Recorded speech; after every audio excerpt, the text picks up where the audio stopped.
Good morning and welcome back to the PhotoJoseph's Photo Moment Q&A portion of the show. We've just been talking about the Pixco EF to M43 micro four thirds lens adapter. It's not too shabby for $100, pretty good. Now, what I didn't say in the end of the last show, I should have said this, is I have yet to do any like full-on, let's do sharpness tests, let's go out and shoot something with it. That's gonna be the next stage. That'll be the next level of this. We will do that. We will be sure to do another show around that, and we'll show some video shot with it. I expect, because this is not a super, super high-end adapter, I expect that we'll have some softness around the edges, but part of that, it might be okay, and that's gonna be part of the next test. So that'll be part 2 of the video that we just did. Anyway, so now let's take a look at the Q&A and see what's going on over here today. Oh, look, is this actually working today? There it is, there it's scrolling. All right, bring these up. Hello, hello, everybody. And people talking about how the the opening of the show, the live portion was a little bit crazy this morning. Sean, good morning. Nice watch. Oh, thank you, Sean. Yes, oh yes, I forgot to say, I got it. I wanted to do a whole unboxing and setup thing because I got the Apple Watch with the cellular and the leather band from Nomad. It all came Friday, but I had to be home and I didn't want to wait till today to set it up, so I just did it last week. But it's very nice. It's very nice. I will say, I got the aluminum one this time. I had stainless steel last time because I had just finished this huge job. I got a nice paycheck out of it, and I decided to treat myself, and I bought the stainless steel one, which is kind of spendy, but it was really nice. It lasted me 3 years, right? Which is nothing for a watch, but cheap, but good for a piece of tech, I guess. Anyway. It's heavier. When this aluminum one arrived, it's much lighter weight, and I'm still getting used to the lighter weight of it, and part of it is, it's kind of stupid, but when I put the band on, because I slide different bands, you know, wear the sports one for running, that sort of thing, the sound it makes when you put it on, it sounds like this is plastic. It's not, it's aluminum, but it sounds plasticky because aluminum just has that sound to it. Stainless steel had more like a thunk. It's like closing the door on a Mercedes versus closing the door on a Honda. You just hear the difference, you feel the difference. Other than that, though, I'm loving it. Obviously, it's a very nice watch. And it's kind of cool to be able to make calls. I went for a run without my phone today, which was kind of cool. Went for a run today, go figure. Anyway, totally off topic. The air, it's getting better. Burns, you're allowed bumps in the road on Mondays. It's Monday code. There we go, thank you. Proves that it's live. Oh, Alex Seminar, it is definitely a live show. There is no question about that. Burns is just a beautiful man and throwing some cash my way to pay for lunch. You are awesome. All right, Alex, here we go. Viltrox makes a couple of different adapters for Canon that use the electronics, one with glass, one without. I am not familiar with these. Let us take a look at those, because everybody who's watching is going to go, well, let's Google that. I will Google that for you, assuming I can actually find my way into my laptop here. Haven't set up the unlock with Apple Watch yet, apparently. Also, apparently, I don't know my password.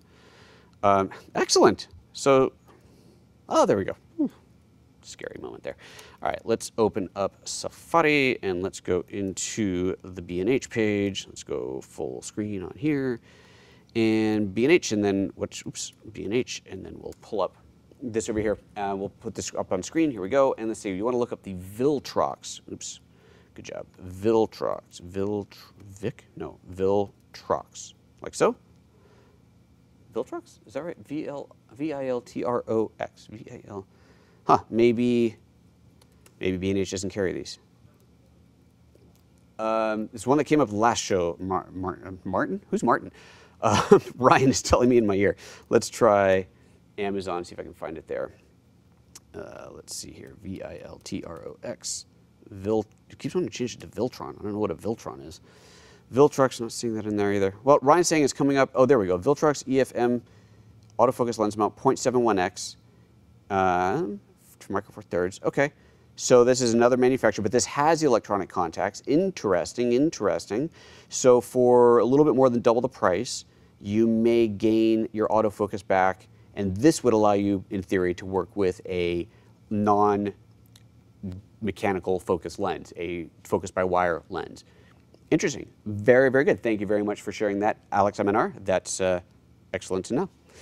So many adapters. This is the beauty of this stuff. There's so many options out there. So now you can go from the super inexpensive, no glass, it just is a mechanical adapter, to the with glass without the electronics, to the with glass and the electronics, and topping out at $220. And then, of course, if you want to go for the top quality, you get the Metabone Speed Booster version of it, which is considerably more money, but at least theoretically, better quality. I have yet to do any kind of side-by-side, and that's one of those things I probably should do one of these days.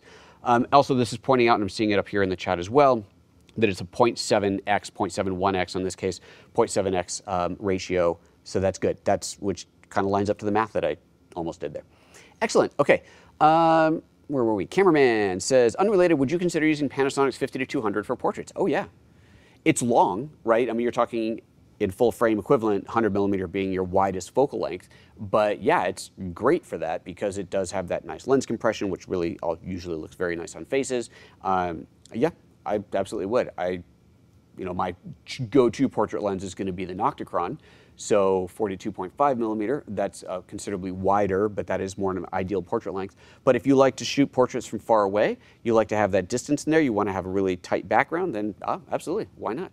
And you do get, when you're wide open, at 50mm focal length, you do get a nice compression on there. So yeah, why not? Jake, how's focus around the edges? As mentioned, I haven't yet done any critical testing on that. I will do that. That will be a follow-up video to this one. Cameraman, all in watching. Thank you. Look out for Panasonic's in-store events. Picked up 2 G9s last week for $9.99. Whoa. I'm assuming each. If you paid $9.99 for 2 G9s, then they fell off a truck, my friend. But that's a heck of a, is it real? Are they really $9.99 each? Oh, there he says each. That's a bargain and a half. I was not aware of that. I probably was aware of it. I probably should read my email more often. The stats say the focal reduction is 0.7x. Okay, good. Stuart McIntyre only had one Panasonic lens, but I'm finding the Oli Pro f1.2 prime. That's fast. Interesting. Okay, have you used them? I have not. And if so, how did you find the manual focus clutch? Yeah, so I haven't. I would say, and should Panasonic consider something similar, well, not being familiar with that Oli Pro lens, I can't really say anything about it, but I will say that I do use some all-mechanical lenses, not from Panasonic, obviously, but third-party lenses, whether we're talking about the Frankenstein lenses, none of them are sitting here, that I've built from like the old Russian lenses that we talked about last week on last Friday's show. Link up here if you haven't seen that yet, to things like the Zhongyi 25mm f0.95 lens, which I absolutely adore, which is probably in this bag right here. Should be right here. I can pull this out, which is all mechanical focus, mechanical aperture, stepless aperture, which is kind of cool. I love that lens. No, that's the 15. I think it's in here. There we go. That's the Zhongyi. So if you haven't seen this thing before, put this down here. This is great. It's tiny. It's f.95. The glass quality of it isn't anywhere near as good as the Panasonic's, but for the price, $400 I think, it's great. It has some anomalies to it being whatever cheaper glass, but you just kind of learn to embrace that and it becomes the character of this lens. I adore this lens. And at the end of the day, that is all that matters, is how much you like the lens. It doesn't matter what tests say, how sharp it is on charts or whatever, it's whether you like it, and I adore this lens. So there you go. Cameraman says, I have the Nocticron. It is amazing. Agreed. You'll email me a copy of the, you don't have to email me a copy of the invoices. I believe you. I believe that you got them for that price. That is fantastic. And good for you. So anybody else out there, well, let's just take a look over at B&H. Let's see if we're seeing that same deal on the B&H page. Lumix G9. Let us see, let us see. That's body only, so we're definitely not seeing that $9.99 price. Okay, so where did you get it?